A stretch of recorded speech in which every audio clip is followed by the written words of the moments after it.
Naya29 says, the Bible is clear on its stance with sorcery and witchcraft. My husband and I play D&D. It's short for Dungeons and Dragons, the role-playing game. And some people were having some issues with this and potentially books with magic. What are your thoughts? Well, I don't know what you mean by books with magic. Oh, like Harry Potter, like that kind of thing. Yeah, okay. So there's, let me put it this way. Here's how I understand the issue. You all are free to disagree, okay? You're asking for my opinion here. Obviously, D&D didn't exist in the ancient times. Okay, let me start by saying this. There's a distinction we have to have clear in our heads to just think accurately about this.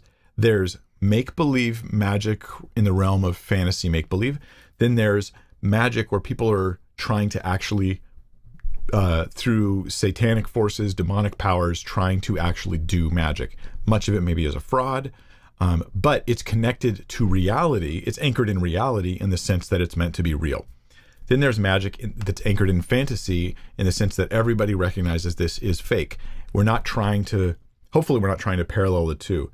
So an example with this would be a magician who shows up and pulls a rabbit out of a hat. He's pretending to use magic, but he's nothing like the magicians that the scripture talks about, like the Pharaoh's magicians, right? Where they're trying to like reproduce the miracles that are being done by Moses.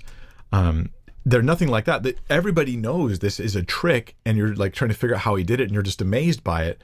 To me, I understand those distinctions, and so a magician doesn't bother me at all. What about? I didn't get that. Could you try? I wasn't talking to you. My watch. Sorry, sometimes that happens. Like magic. So that kind of thing is obviously not this kind of thing. And the question is, are they sufficiently different so that the biblical mandates about magic and witchcraft don't apply to the fantasy realm?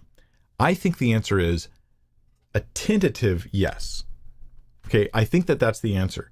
Now, if your convictions are that no, they're not, then you need to obey that as convictions. But if you're going to put it as a rule for all Christians, then you need to make sure that that's the reality. It's not just how you feel about it.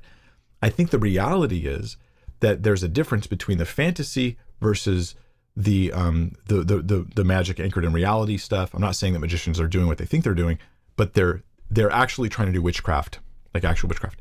Now it can bleed over. Some cases, the witchcraft in books and in games, it's made to model after real witchcraft, in which case you're like, at what point do you say that's too anchored in reality? Like that's, you're not practicing witchcraft, but you are doing something that's glorifying a thing which God hates. And I think we can't be part of that. So is Harry Potter that? Well, I've heard this debate. Is Harry Potter that? I haven't read the books, but I've heard people say that that the author researched into real witchcraft and then that's where she got ideas and put it into the book. I don't know if that's true. May it be up to your own conscience on this issue.